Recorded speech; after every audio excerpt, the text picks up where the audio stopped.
These are in listen-only mode.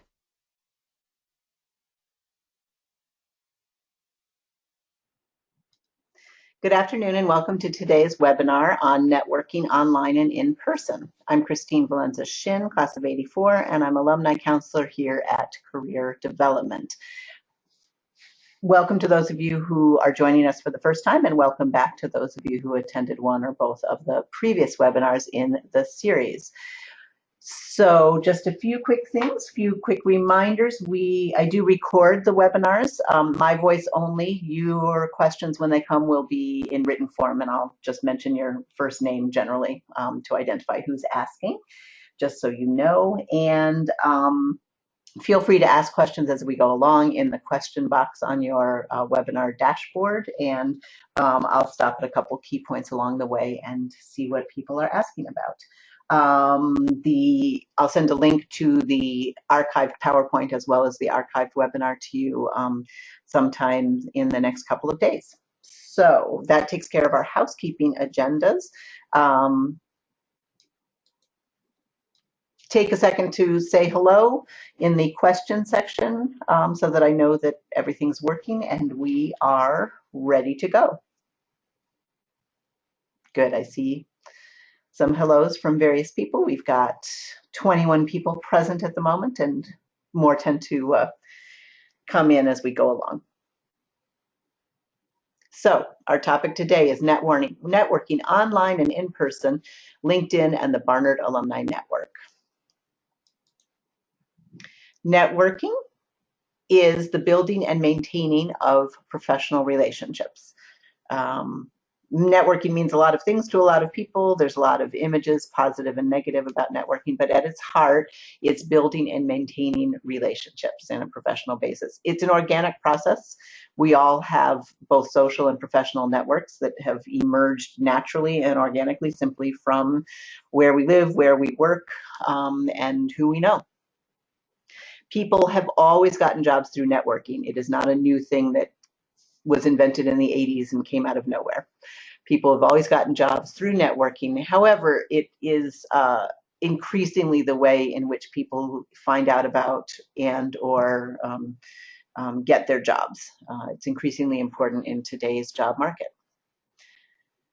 Networking takes place nowadays both online and in person. Online tools have made it much easier to find and stay in touch with people. This includes both people you know and people you don't. So we all have existing networks, and we may have connected with them. We may know them from real life or the non-online world and then find them online. Sometimes it happens in the reverse. You connect with people online and you may or may not ever meet them in person. But it is easy to find people, whether it's Facebook or LinkedIn or other social media sites. It's very easy to find people these days, and to stay in touch if you choose to. But in-person connections are often still more powerful. Meeting someone face-to-face often leads to her or him being more invested in your career and job search. And the two sides should complement each other. You can't just network online, but you nowadays can't just network in person either. It's usually a combination, and we'll look at some ways in which that unfolds. Using social media for networking, it's a low-risk activity with the potential for a high reward. By low risk, I mean you don't have to invest a ton of time and energy to just kind of hop on your computer and start looking for people. You can do it in your pajamas, in the privacy of your own home. You don't have to pay anything necessarily. So it's low risk in that sense. And it can be very rewarding in terms of uncovering, key people you might want to meet with and talk to. Search tools make it easy to locate people in your field. Follow-up is key. You could connect to all sorts of people, but if you don't follow up with them, if you don't take steps to sort of deepen the relationship, then it often doesn't have that powerful an impact, which leads to the point of quality over quantity. It's important to steadily increase the number of contacts in social media if you are using it for, especially if you're using it for job searching and professional development. But you don't want to prioritize quantity over quality. So some people, for instance, are really only comfortable starting out on LinkedIn with people that they already know. And LinkedIn will be, as all social media sites are, will be very helpful about identifying those people. In fact, one of the first things that happens when you go to sign up for LinkedIn is that they ask you in a way that makes it seem like you have to, and you don't. But they ask you, can we email everyone in your email address book and invite them to connect with you? So go ahead and say no to that unless you want to give that access. But generally speaking, basically then you're sharing all the contents of your email address book. It can be helpful, but I think you've probably all been on the receiving ends of those. If you're not on LinkedIn or not very active on it, you'll get it from another friend. In general, you'd rather more purposefully connect to people on LinkedIn. So once you get over that first invite and you establish your start to establish your profile, they will send you. They'll start making suggestions of people you know. And as I said, some people are comfortable starting out just with people they already know in the real world. And we'll talk a little bit about how you can expand some of these connections to people you may not have met before, except on LinkedIn. Okay. A few words about your Barnard network. Right? The idea today is we're going to use Barnard as a case study to demonstrate various facets of LinkedIn and other networking tools. But most of the tools and strategies can then be applied to your other connections. And so I want you to keep in mind some of those other connections that you want to think about connecting to online are former managers and colleagues from any jobs, internships, and volunteer work that you are doing or have done in the past. Fellow high school and graduate school alumni, in addition to your college alumni network. We're all Barnard. Most of us went to different high schools and different graduate schools, and those are good groups of people to connect with as well. Family and friends. Family and friends, don't overlook them. I feel like every time I talk to an alumni, I hear about a connection, my sister's old boss. There's a lot of connections that you may or may not be aware of, but it's always good to ask. The strength of the Barnard connection. I'm going to give a little plug here. Huge numbers. We just had a meeting this morning with the Alumni Relations Director, and I think she said 30,000 Barnard alumni currently, right? They are concentrated in the greater New York City area. I believe the stat is that 50% of Barnard alumni live within 50 miles of the city of New York City. But there's tremendous camaraderie in the regions away from New York. So you've got the greatest density of alumni in New York, but generally speaking, the further away you go from New York, the more excited a fellow alumna is to meet you or hear from you.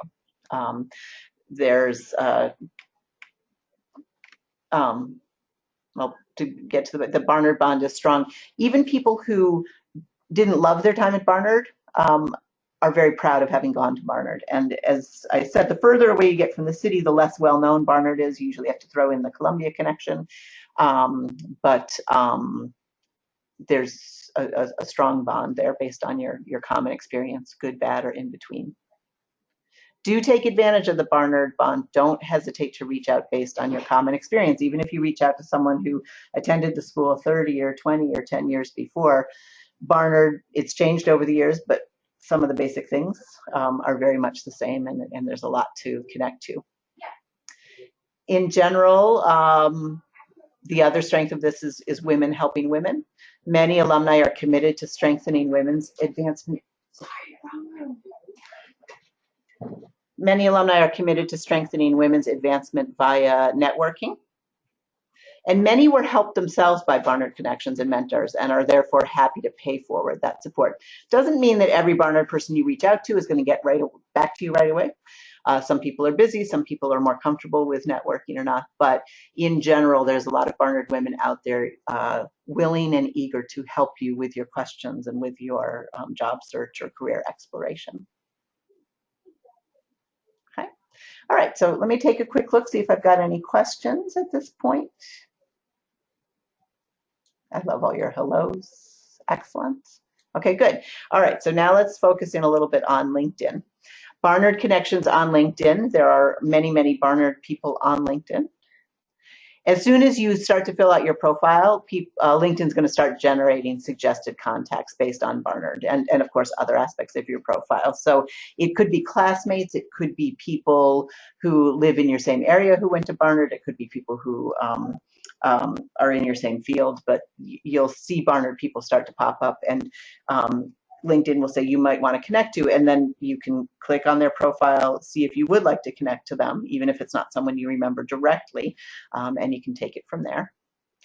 Definitely look at the suggested profiles if they're open. Some people have their privacy controls very tight and you can't see their full profile, but but many people, you can take a look. Look at the contacts you have in common, especially if it's someone you haven't heard of, but often you'll recognize the people that you might see. And then there's the question of whether to connect or not. And that's really a personal thing. When LinkedIn first emerged, the gold standard used to be to only connect to people whose work you could recommend and vice versa. I think that's that's kind of unreasonable. It's kind of gone by the wayside because, there's just, there is that premium on sort of adding more people to your contact list. But what I would say is you don't want to connect with someone. You have to picture, will that person ask you to introduce them to someone? And so if someone's a potential contact, and you know that you'd be uncomfortable sort of passing along their information, then you might want to pass on it. Sometimes people worry about if people know. I mean, generally speaking, if you receive a connection request and you just ignore it, nothing happens. It's not like they get a message back that you're ignoring their request. Generally speaking, if you have a good reason to connect with them, they're doing something you'd like to do, they're working for a company you'd like to work for, it's worth considering a connection. Okay. You want to steadily add contacts on a regular basis from all of your different networks. And the key here is steadily. There is no specific number that you have to do, but you do want to expand your network. The reason being that each person you connect to on LinkedIn is called a first degree connection. As soon as you connect to them, everyone they're connected to becomes your second degree connection. And on LinkedIn, your second degree connections, you are allowed to send them a connection request on your own without having to go through the middle person if you want. So that can really broadly expand who you're able to get in touch with and communicate with on LinkedIn. So to jog your memory on who you might want to see if they're on LinkedIn, pull out your old yearbooks, class lists, address books, and staff directories to jog your memory. All right, because it's easy to forget. We all meet a ton of people, we work with a ton of different people, and sometimes it's really helpful to just sort of take a look at a list. And you do want to consider, if you're on Facebook, think about which Facebook friends you might want to connect with on LinkedIn as well. So, these would be people on Facebook who you know where they work, and you have a decent relationship with them, and that might be helpful to explore in the LinkedIn as well. And then you just in general want to search for friends and colleagues, past and present, and send a customized connection request. The customized connection part, you've all been on the receiving end and probably sent some. There's the generic, I'd like to add you to my professional network on LinkedIn.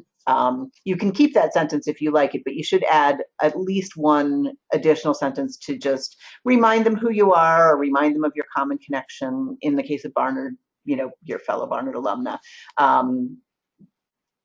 You do that because basically LinkedIn research shows that if you customize the request, you have a higher chance of them responding positively and becoming your connection.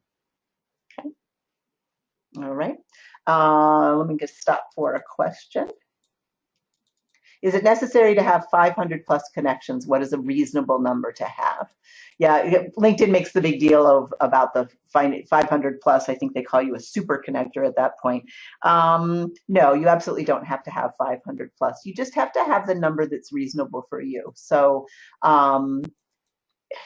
if you only have 5, if you want to, for instance, limit your LinkedIn contacts only to people you know really well, and you end up with not very many, it's fine. Just realize that by keeping it small, you're somewhat limiting your sort of more extended connections, the more people you're extended to. But so I would say, I don't know. There really are no guidelines. I mean, I guess when I talk to a student or a young alumna or somebody who's very new to LinkedIn and they've only got 20, they have 20 or 30 contacts, I'll encourage them to maybe, pump up those numbers a little, however they're comfortable. Yeah, unless you're marketing, the recruiters obviously need a huge want to have a huge network of people. And if you're someone who's using LinkedIn for business purposes to, for instance, find potential clients or sell books or workshops or something, then it's great to have, really high numbers of connections. But if you're the average user, someone who's going to conduct an occasional job search or use LinkedIn for sort of professional development purposes to find people or to be found for different opportunities, then the more the better. But you just don't want to fill it up with people just to fill it up. You want to have some connection to them. Okay. All right. Another easy way to network on LinkedIn is through groups. Groups on LinkedIn are discussion groups, sort of similar to Facebook. Someone posts a topic and then people can respond to it. It could be questions, it could be topics, they could be promoting something, all right, that's generally related to the group. And then others reply. And so you'll see some discussion topics could cause a very long, thorough discussion. Others are much quieter. It really ranges, depends on the group and how active people are. Most LinkedIn members belong to a combination of alumni-based groups and professionally based groups, right? So, so for instance, if we'll hop on over to LinkedIn in a few minutes. When you look at my profile, I belong to a bunch of career development related professional groups, but I also belong to a bunch of Barnard alumni groups, and there's other possibilities, other facets as well, which we'll look at in a moment. You want to read a group's profile page, click join if interested. And if the group name has a padlock symbol next to it, that means it's a private group and your request will be reviewed first. So I should put a caveat here, and I'm working on a write-up of this information. LinkedIn in the fall changed their group policy. And so now each group has to choose whether to be unlisted or standard group. And so a lot of groups that were private automatically became unlisted, and it's harder now to search for groups. And so generally speaking, if a group has become unlisted, you need to be invited by someone who belongs to that group. And I'll talk to you about how you can do that. This has had an impact on our group. We have one of our main groups, we'll talk about it in a moment, and I'll have to follow up and give you the URL directly. Okay. So finding and joining groups, you can search for groups of interest to you. Standard groups that aren't unlisted, now unlisted, will come up. To do this, you use the white search bar at the top of each LinkedIn page. I'll show you that in a moment. And then there's a drop-down menu to the left, and you'd switch that to groups. And then you just type in keywords. You could type in Barnard, you could type in film, anything you're interested in. Right? Companies sometimes have name groups. There's all different possibilities. And then as you, another way of finding groups is as you look at people's profiles, especially those in your field of interest, note what professional groups they belong to and consider joining those as well. So that's another way of figuring out where are the groups, where are people talking, about these types of things. Okay. There's several Barnard groups on LinkedIn, all right, and you do want to join them. As I said, LinkedIn has made it a little trickier, and I'll give you some follow-up information when I send the follow-up email to today. The largest one is Barnard College Alumni and Affiliates. It's somewhere in the 5,600s at the moment, all right, so that's 5,600 Barnard alumni Barnard people who are on LinkedIn who have opted into this group. And it's primarily for alumni, but affiliates could include people who work here or used to work here, students and parents as well, okay? There's also a career development alumni network, and this is a newer, it's been up for a year or two, opt-in group for alumni who are willing to connect with current students. Again, they've become unsearchable at the moment, and I'm currently trying to figure out how to get in touch with the group leader so that we can make sure that we can get that information to you as well. Now, remember, you're not just a Barnard alum, you're also an alumna or an alumni of Columbia University. You're a graduate of a Seven Sisters College, and you're a graduate of an Ivy League university. So there are groups, many groups under that as well. So feel free to search for Columbia groups, Seven Sisters groups, and some of them are going to be with the padlock, and you have to apply, and people will take a look. Others are completely open. That actually becomes especially important, I'd say, to those of you who aren't in New York, because sometimes if you're in a region without a ton of Barnard alumni, if you cast that wider net, Columbia, Seven Sisters, Ivy League, you're going to find more people, and so that can be really helpful. Okay. Then we want to look at how can you find new Barnard connections via LinkedIn, individual Barnard alumni that you might want to talk to and connect with, right? There's 3 ways of doing this. I'm going to run quickly through them, and then we're going to hop over to LinkedIn and see how this works. You can use the advanced search option, all right? That's probably the most focused way. So if you want to look for a Barnard alumna at a particular company, you can use that option. There's an alumni tab, which allows you to browse through all the Barnard alumni that are on LinkedIn. And you also can search the groups you belong to, not just Barnard, but you can search by discussion topic, and that can uncover people.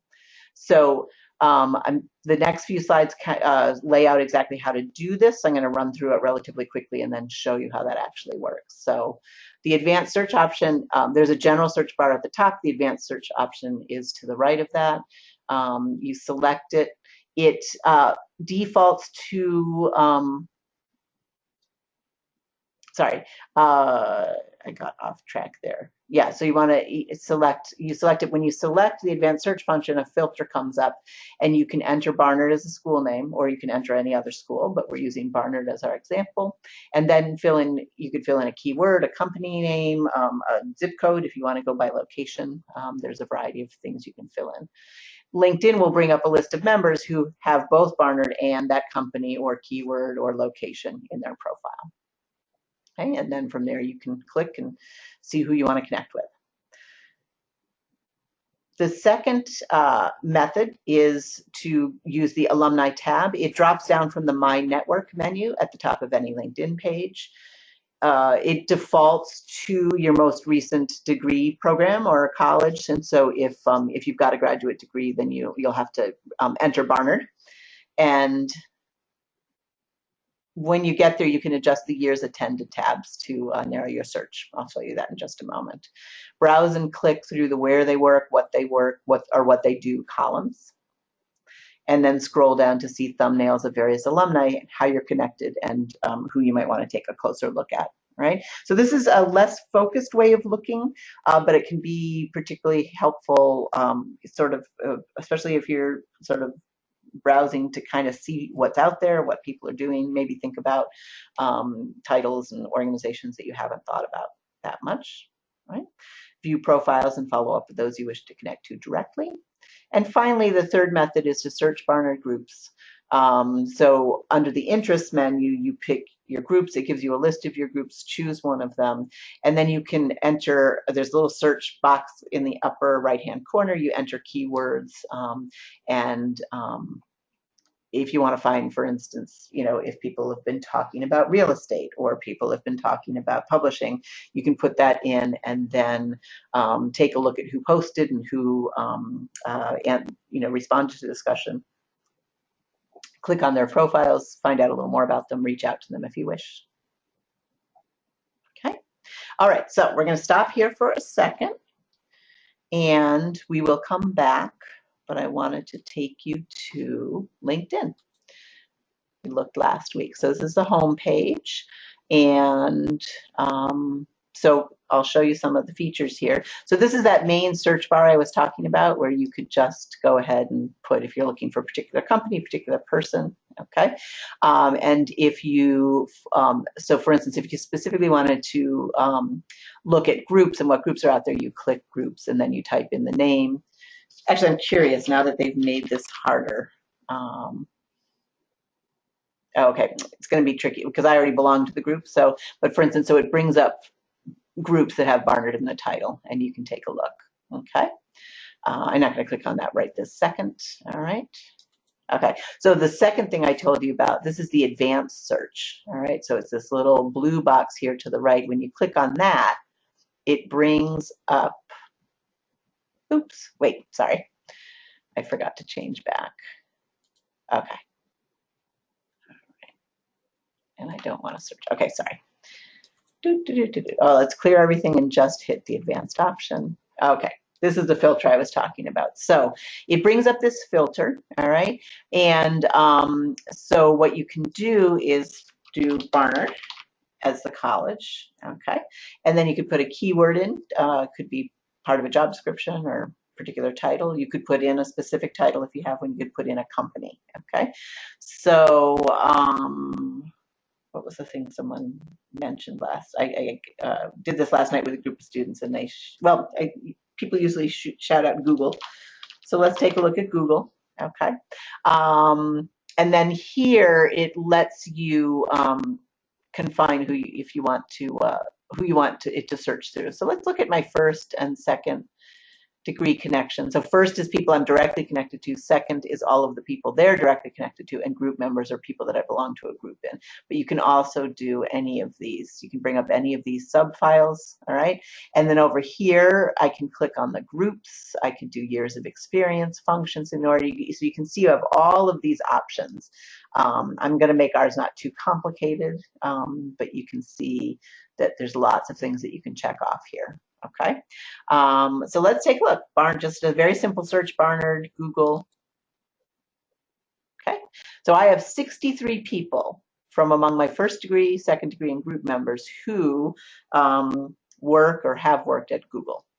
Okay, so we have here a global technical consultant, an account executive, a student who I'm guessing she did an internship there. So it brings up all of these possibilities. So I don't know anybody firsthand. None of my firsthand connections work at Google, but I have a lot of secondhand people. So let's take a look at Layla. So this allows me, well, so if I click here, I'm going to go to her profile. This shows me who we have in common. She's my second degree person, okay? So actually, let's go to a profile, okay? And so here we can find out more information about Layla. So she, first of all, we want to see if she has contact info. The only contact info she has is her company website, so maybe that will have a directory, but she has chosen not to list her personal contact information. And we've got her experience. Here's the little bar graph of the things she's good at. And she graduated in 2011, right? And she, yeah, I think that this is a good point. If you want to make sure you include Columbia, I think you have to add, you sort of do this double entry system, all right? And then we've got some volunteer experience in causes, etc. And then this shows my shared connections. So if, for instance, I really wanted to reach out to Layla, but I didn't necessarily want to reach out to her directly, I could look at any of these connections and have them introduce me instead. We'll go over that in a minute, what the sort of strategy of that is, okay? And then she belongs to groups, all right? And so this is a good way of finding out what groups exist. And she's following various people, okay? So that's how you can use that, all right? And yeah, so that's the very focused search I was talking about. Okay, we have a question.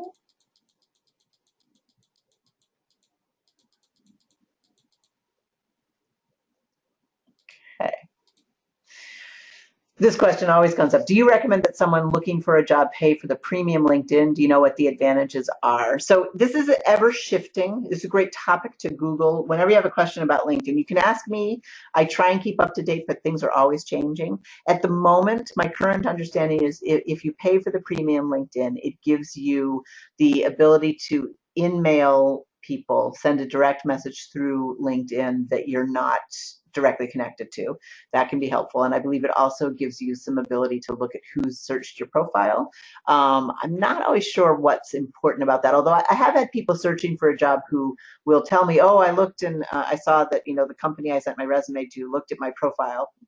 What you exactly do with that information is beyond me. The general wisdom is that it's not worth it.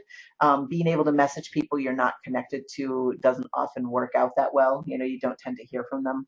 Although LinkedIn, so it used to be that you could directly message a second degree connection without joining premium, and now you have to join premium. So that could be worth it to be able to reach out to those second degree connections. In other words, someone who knows, one person in common, and that might be enough to get them to respond to you. So generally what I advise people to do is to, they often offer a free month. So to go ahead and sign up for that and explore it and make full use of it for that month. Just make sure you put a reminder to yourself in your phone or on your calendar to then go in and cancel it, because as soon as they reach that 30-day mark, they're going to start charging your credit card that you entered at the beginning. So I don't think it's hugely necessary. I think there's enough tools on LinkedIn for the average job seeker, but if you want to check it out, and I'm sure that you can either just Google that question or even look on LinkedIn for information about what you get. I think it's one of those, I get occasional emails, and then sometimes just when I log on to LinkedIn, that's the first thing that pops up, get a month for free. So you certainly can take a look and see. Okay. All right, let's see, we've got another. I noticed that some people have photos and some don't, and that some people seem to have professional headshots while others don't. How important is it to have a photo? What should the photo look like? Good question. Generally speaking, the research shows that if you've got a photo, you get more people who click, more people who look close at your profile. So you definitely should have a photo up. It does not have to be a professional headshot. If you have the opportunity to get a professional headshot, sometimes if you're working for a large organization or large private organization, they'll provide that service for you and you can use it. But I think nowadays, even a photo taken on a simple, on an iPhone is usually pretty high quality. The key is you want to be dressed professionally. It doesn't have to be perfect because it's mostly going to be a headshot. You want it to be your head and your head alone, not cropped out of a group, and generally against a neutral backdrop. It could be indoors or outdoors, but you want the backdrop to be sort of neutral. Brick wall, green leaves, or if you're inside, pick, just something that looks good. It could be wood, it could be a nice color. I think the ones that don't look great are, sort of against a stark white or gray background. But anything that just shows you, you can be smiling or not smiling. You don't want it to look like a candid, but it doesn't have to look like a professional headshot. Okay, next up. Good. Okay. So let's go back to, so now I wanted to show you the second method, which was the Alumni tab. So here's the main menu for LinkedIn. It's going to, this black bar will be on every page. You go to My Network and you click Find Alumni. Okay. It defaults for me to NYU, where I did a certificate program, so I have to enter Barnard. Okay. Here we go. All right, so this is a notable number. 13,840 people on LinkedIn have Barnard in their profile or Barnard as their college, okay?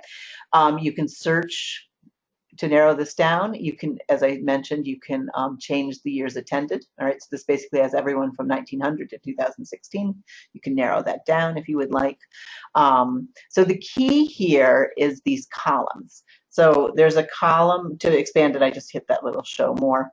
So at the moment, it sort of shows this is based, the order of the bars is sort of based on my network, but they're showing me everybody. So we've got where they live, all right? So you can certainly hone in on a particular city or area or country. Where they work, this is by company. What they do, these are sort of broad general categories of fields, and they might not include everything. Sometimes you have to be a little creative in how you look. And so you could click on any of those, all right? And so for instance, if I wanted to see, we'll just use Google again. No, let's use IBM, okay? So now you'll see the little bars are going to change around, and when I slide down, I've got a new set of thumbnails, Okay, so these again are people in my network who have IBM somewhere in their profile. To find out more details, I'd have to click on them. All right, but it gives me this little snapshot. Okay, and so it helps me decide who I might want to look at more closely. It gives me a title, basic location. Okay, but what there's a second set of columns, and these can get interesting too, what they studied and what they're skilled at. So it's really interesting. You can see what your fellow majors are doing, right? And take a look at that. And then this gets to what they're skilled at, some of the things they've identified as skills. And this can be really helpful. For instance, what's the one I like? What happened to grant writing? I usually click on grant writing, but marketing, perhaps you want to look at marketing. Okay, so again, we see little things change, and now it's brought up some of the same people, all right, but a new group of people who have marketing in their profile. Okay, so you can see that this is a little bit more browsy, but it can be helpful to just sort of, even just looking down some of these terms, that you can say, oh, I didn't think about that. I've got that skill too. And then last but not least, if we go to groups, okay, I just want to show you. So this is, these are my groups, and it kind of shows the highlights, the different discussions that have been mentioned. I saw this morning on my way in, impactful words, perfect for your resume. I'm hoping to post that soon because I thought it was a good good article about resumes and keywords. But let's go specifically to this. So you can see, so you're not going to necessarily want to see all of my professional groups, but I belong to the Seven Sisters Alumni Club, the Columbia University Club, Barnard Business and Professional Women, etc. And so we want this, Barnard College Alumni Affiliates. This is the biggest one. So I already belong to this. If you don't belong to it, instead of this little box here that says that I'm a member, that says members, it will ask you, I think it's a big yellow button that says join, and you can click on that. The search bar, so you can see, here's some recent conversations. Okay, Chris Ishibashi is an executive coach, and she posts a lot of career-related things. Amy Lai has a question, if there's any alums in real estate out there. Bianca Swift is telling us about an event update, right? So you can see it's a combination of people promoting themselves, promoting their work, promoting something that they've written, promoting an event, okay? So there's all sorts of things. Oh, and this is Lisa Lynn. She is the alumna who established the page and runs the page, runs the group, okay? But to search it, you go up here. So you hit this and you can put in a search term. So what you're doing here is you're searching the topics. So for instance, I had actually a student and a couple of alumni in the last couple of weeks who are interested in food related topics, you know, sort of the world of food and sustainability and local eating and all of that good stuff. And so you would put that in, and it will bring up any discussions that focus on food. And what you want to do here, some of the discussions might be old, but it brings up, you can see who the person is. You could click on and take a look for more information about her. Okay. But you also could see if there's a lively discussion where there's lots of people posting, you can look up them as well. Okay, we've got a lot of posts by Jennifer. Oh, and then here we have 8 comments. So now you can see who answered her. All right, and you can look at them as well. Okay, so you can see, just like most social media, most online things, you can really fall down the rabbit hole and go forever and ever. But it can also be a really useful tool. Right, so that's our little mini tour of LinkedIn. We're going to leave that for now, and we're going to go back to our PowerPoint, and I want to show you one more key thing. I'm just going to check my time here. Great, we've got about 40 minutes left. Okay, so I want to look at the Barnard Alumni Network. This is an electronic community that's accessible via the Barnard Alumni website. We'll go there in a moment for a little tour. And you can find all sorts of things on this in this community. Events and profiles and news are all listed there. And key to our purposes, you have access to an alumni database for networking purposes. So as you may or may not know, the college keeps a database of all its alumni. At the very least, they've got named your name and your year of graduation. They may have nothing beyond that, but that's the starting point. They keep track of that for everyone who attends and or graduates from Barnard. And then in addition, they add all sorts of information as they go along. As you send in information saying where you work and what you do and did you get married, etc. It's all kept in the database. You can access not all of that information, but you can access some basic information if the alumna has made it available. It's continually updated. The college works very hard to make it as accurate and up-to-date as possible. The search tool that you use to access it is definitely less refined than on, oops, little typo there, than on LinkedIn. So whereas I'd say maybe 3 years ago, we used to start with the Alumni Network and mention LinkedIn, we've now flipped that out. We start at LinkedIn because it's more robust, it's more precise. And then we mention the Barnard Alumni Network as sort of a backup system. Okay, so the way you use the Alumni Network system is you go to barnard.edu/alumni and you choose Alumni Directory from the menu. You log in, or they may say first time login, and you choose careers from the top bar menu, career tools from the left margin, and finally click on search the network for ... It's the center of the page near the top. So it's a little clunky to get into, you can see already, but once you're there, which is cool. And so now you can find alumni in your field.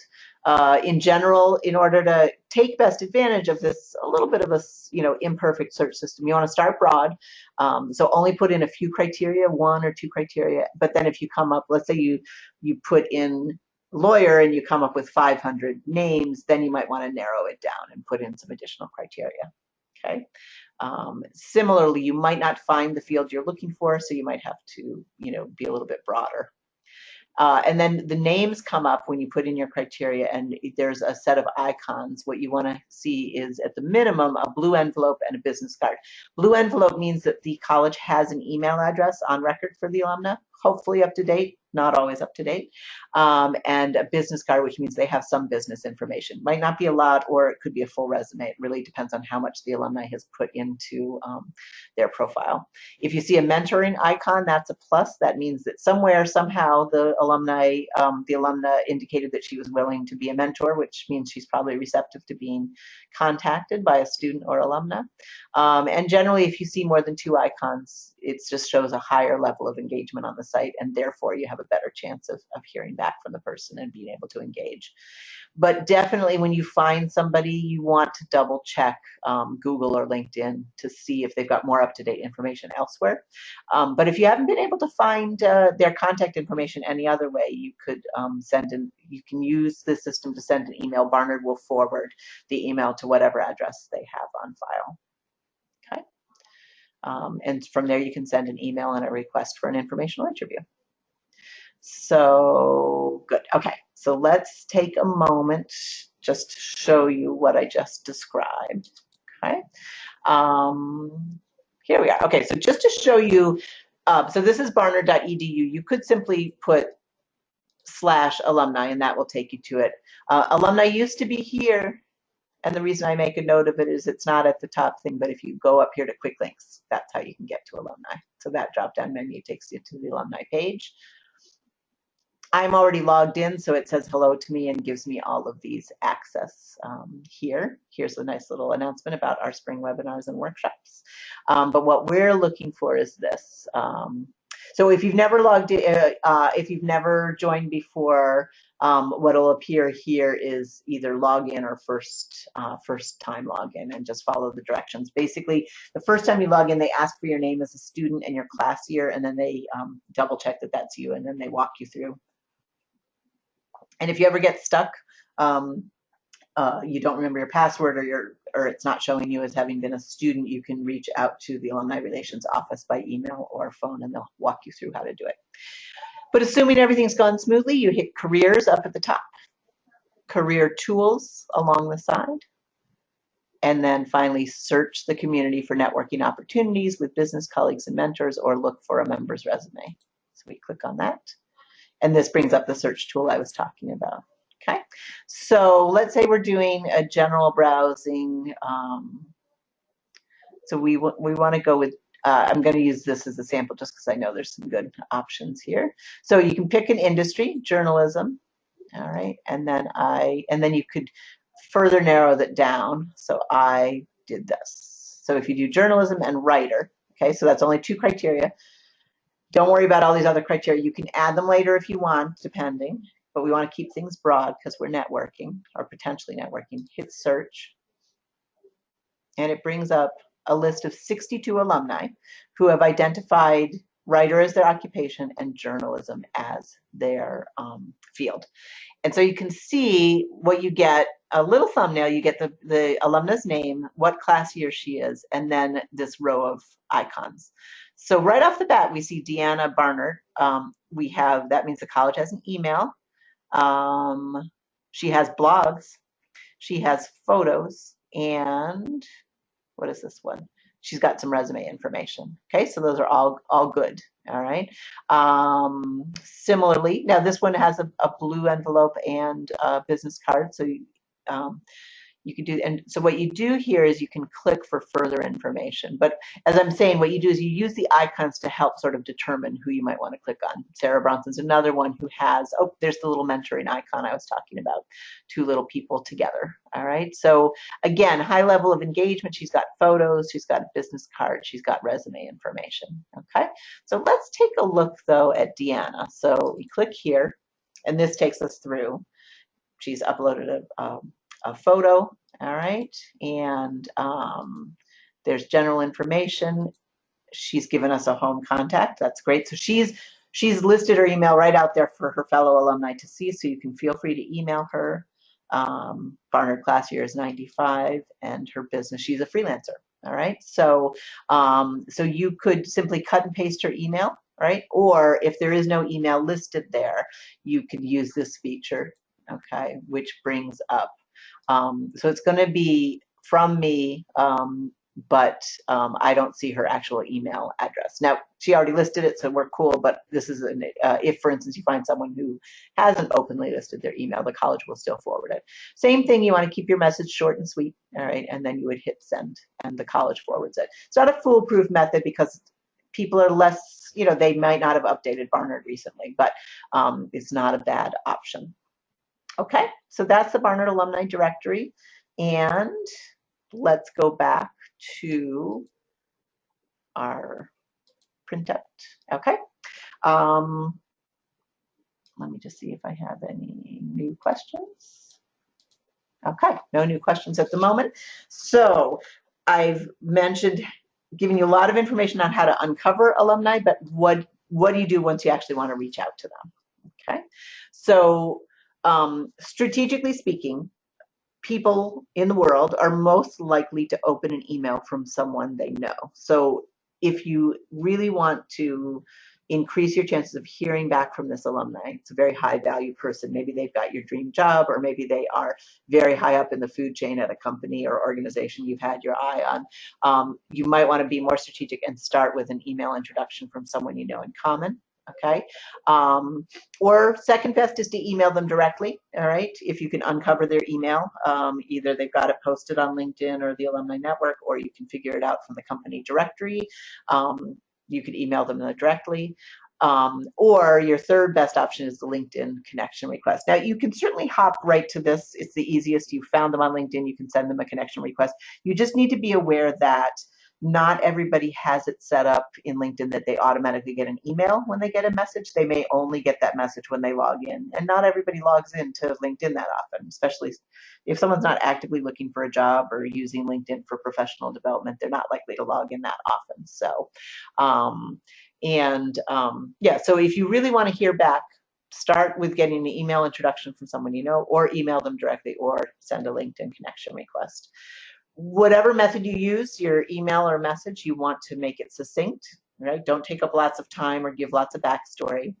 You want to, in our case study here of alumni, you want to introduce the Barnard connection right away. okay? Opening few sentences, fellow Barnard graduate, and you want to ask for something concrete. You want to give a little bit of a background why you're reaching out to them. It could be you've got a person in common or somebody recommended, or you saw on LinkedIn that they worked at Planned Parenthood and you're very interested in the nonprofit world or reproductive rights, etc.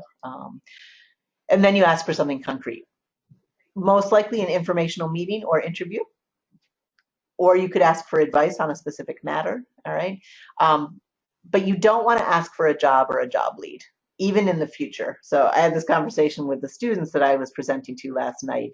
You don't want to say, oh, I saw on LinkedIn that you work for such and such organization.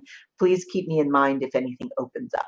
Okay, that's just too vague. It doesn't ask them to do anything. And chances are they don't know if anything's open unless it's in their immediate team. And if something does become open, they may have forgotten about you at that point. So what you want to do is save your resume, save the ask about a specific job lead for later, and focus instead on, can we meet? And can I talk to you about what you do and get some, general information and advice from you in my job search, okay? And don't attach your resume yet. A lot of people think that's that you want to send your resume, but if someone asks for it, absolutely. If, for instance, let's say you met somebody at an event and they hand you your card and say, oh, send me your resume. Absolutely do it if they ask. But if you're just sort of cold emailing somebody or reaching out to them because of you saw them on LinkedIn, don't include your resume yet. First of all, if you're asking for connection on LinkedIn, they can just click your profile and find that out. And secondly, you don't want them making a judgment about whether it's worth talking to you or not, based just on you on paper. What you're hoping is to get that phone call or face-to-face meeting so that they can see the whole you, not just the part that's on the resume. Okay.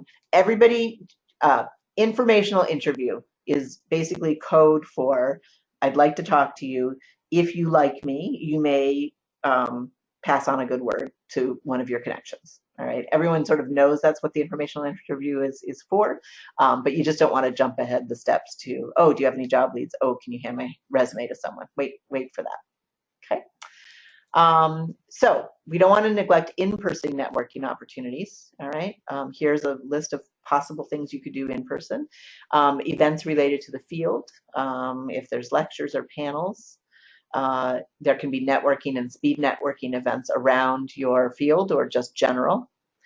Meetup.com is a really, it's a website that has many subgroups. So you can go to meetup.com, talk about what you're interested in. It could be hobbies, it could be career related, and then you sign up and they let you know when there's meetup groups happening. Anybody can initiate it, but it keeps you apprised of what's going on. So definitely take a look and explore that.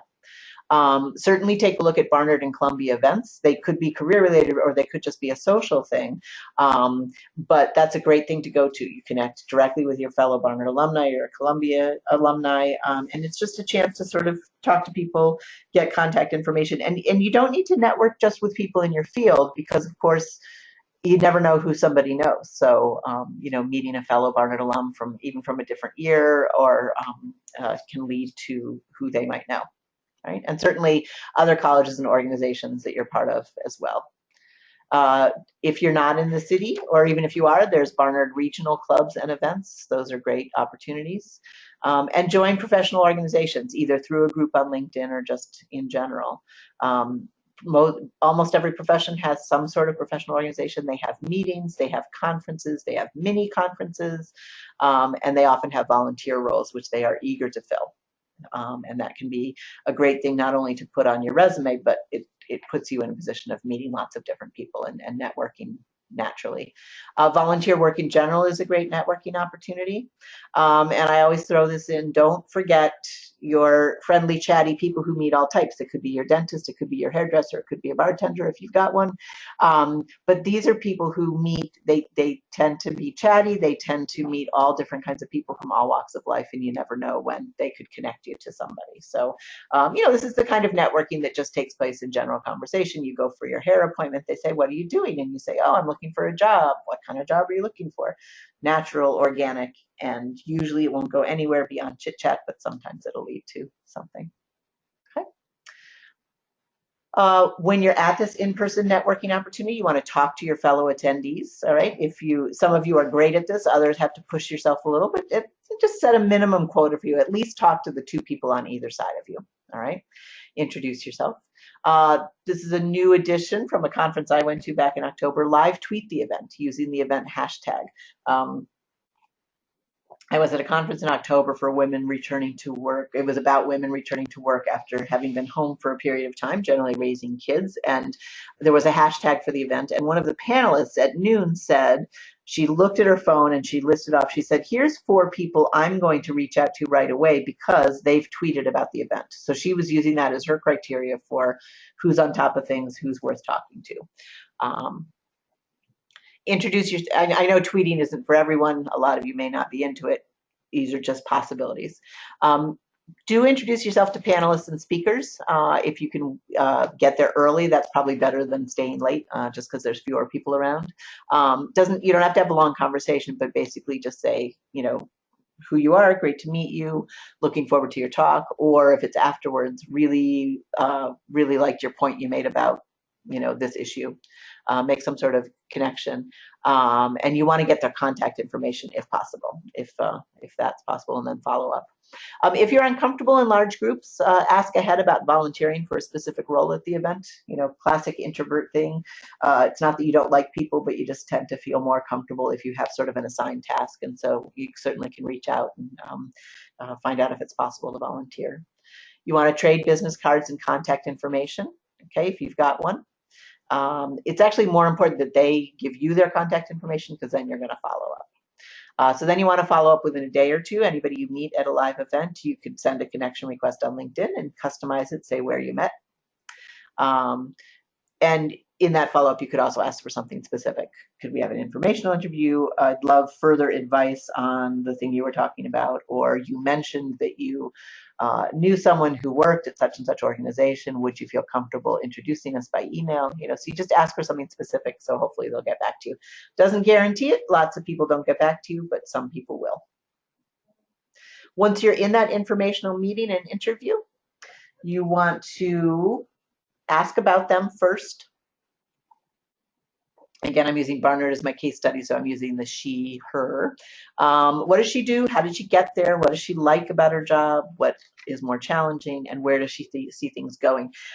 The reason I like to get them talking first is that it allows you to then sort of fit your follow-up questions to where they're coming from, gives you a little more information. Turn after 5-10 minutes, turn the focus on yourself, discuss your plans, what you're looking for, see what she has to say about that in general, and then you might, as the interview draws to a close, ask for some more specifics. Are there particular titles you should be looking at? So if you were to apply for something within her company, what titles are you a good fit for? Does she know anything about the salary ranges? You're not asking her how much she made, you're just saying, what's your sense of, how much that type of position would pay? Okay. They may offer to refer or connect you to others, and you immediately say yes to them. All right. If they don't offer that, you could ask yourself if you feel comfortable. You can just simply say, are there other organizations? Are there other people I should be reaching out to? And see what they have to say. Getting down to our last key points here, and then I'll take questions. Following up is key. You want to always send a thank you to anybody that you meet with for an informational interview or have a chat with on the phone. It's just a great way of sort of solidifying,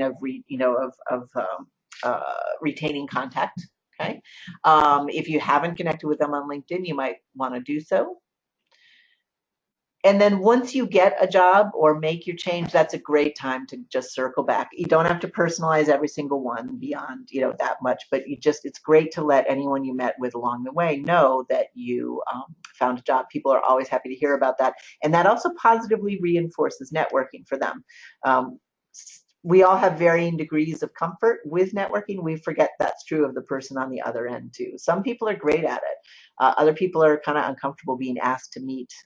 And so if you happen to run into one of those people and you send a thank you, I got a job, it was really helpful to talk to you, that sort of reinforces it. And they're like, oh, okay, maybe it's not so hard to answer people's questions. Okay. And then you want to maintain your relationships. Occasionally follow up with updates about yourself and check in with them.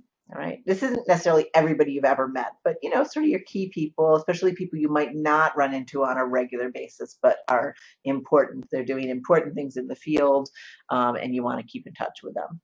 Occasionally pass on articles, events, and other information that might be of interest to them. Keyword here is occasionally. You don't want to be peppering people constantly. But if, again, should be organic. If you read an article that genuinely reminds you of someone you met with, that's great, and genuinely think that they would enjoy it. Or if you hear about an event coming up, you can just pass that information along. And if you want, preface it with FYI, which is sort of a symbol for your information, it's sort of a symbol of, you don't have to answer this, I'm just passing this along for you to look at. Sometimes they'll answer, sometimes they won't. Do remember, even once you got a job, to post regularly on LinkedIn and participate in your group. Keep yourself active there. And then when you hear, usually via LinkedIn, but other ways as well, of contacts getting promotions or publishing or switching companies, congratulate and follow up and see how it's going. All right. Again, you don't have to do this for 100 people, but if you've got people, LinkedIn will help you out on this. They will send you messages about who got a new job and things like that. And then always be ready and willing to provide resources and assistance for others. So this gets back to our pay it forward circle. Once you no longer need all these informational interviews, you want to hopefully be open to them in the future. You can help somebody else out, fellow alumni or other person. Okay. Next steps, we're halfway through. So for those of you who are doing the whole series, or for people who are dropping in and out as the topic interests them, we've got next week planning and executing your successful job search. And then we'll focus in on interviewing, best practices to get the job. And finally, we'll wrap up with know and grow your worth, negotiating the job offer and managing your ongoing professional development once you get the job. Okay. You've made me very busy, some of you. I had an unusually quiet January, which seems to be turning into a very busy February. But do call if you'd like to set up a counseling appointment, and they'll get you scheduled. I'm just warning you, at the moment, I'm sort of I go through ebbs and flows. I'm very popular at the moment, so you may have to wait 2.5 weeks for an appointment. If you really have an urgent matter, and the two things I deem urgent are an interview, a pending interview that you want prep for, or a salary negotiation that's about to happen. So if you have something really coming up on a tight deadline, feel free to email me. Sometimes I can squeeze you into the schedule in a way that our student workers aren't authorized to do. That's cshin@barnard.edu. CSHIN as in Nancy at Barnard.edu. Otherwise, call if you've got a little bit of time, and then set up a time. And as always, I'm available in person, on phone, and Skype. Okay. So questions. Let's take a look. I know we are at a little bit over. Stay if you can. Otherwise, those of you who have to get going, I understand. Okay. Okay. So that was the one about the photo. Still not entirely clear when I should reach out to second-degree connections in an effort to expand my network. Conversely, what should I consider in deciding whether to accept a second-degree connection? Interesting. I think that you should go, those second-degree people are the people you're probably most frequently going to be reaching out to in this, quest to expand your network, and especially to find people working in fields, working in fields and organizations that you're interested in. So you should go ahead and reach out to them. I just want you to consider strategy. If there's a way to get the email introduction from the person you have in common, that just tends to, it's a few more steps, but it tends to net more results. If you have an email for them and would prefer to go directly, go ahead and just reference your first-degree connection, the person you have in common, or go ahead and reach out to them via LinkedIn, and the same thing, just say why it is, I see here on LinkedIn, we both have Christine Shin in common, and then pivot to why you're reaching out to them. There are limits on that connection request, though. There's a word limit, so you might only be able to say, fellow Barnard alum, we know so-and-so in common, would love to add you to my professional network. And then if they accept you, then you're able to do messages back and forth. Okay. What should you consider in deciding whether to accept a second degree connection? I guess take a look at who the person is you have in common. If it's somebody you know and trust, that could be a recommendation to say yes. If it's somebody who you can see why they're reaching out to you, and it makes sense to you, you can say yes. For instance, I get a lot of requests from um, Barnard students who've seen my colleagues, and so I'll often say yes to that. But I also get a lot of requests from fellow career coaches who are sort of promoting it seems to me like they're probably promoting a book or trying to expand their circle. And that I'm a little more careful on. I'll often go to their website and kind of get a sense of, where's this person coming from? Do they seem sort of in line with my philosophy of career counseling, et cetera, before I agree to say yes. Okay. When is your Know and Grow Your Worst session? So that is 3 weeks from today. So let me quickly look at what I think that's the last one. It's March 2nd. Okay, Wednesday, March 2nd, 12 to 1. And again, just a reminder, all of these are archived. I've been trying to archive them within 48 hours of presenting them. Sometimes I get to that, sometimes I don't. And so you'll be able to access them afterwards. So even if you can't attend it in person. Okay. Great. Any other questions? Comments? Excellent.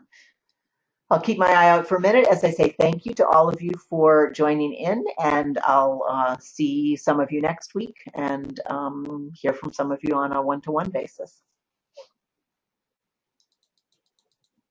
I'm getting some thank yous.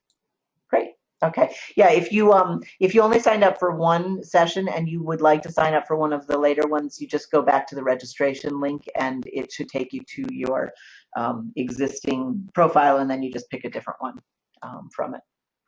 Okay. Okay, great.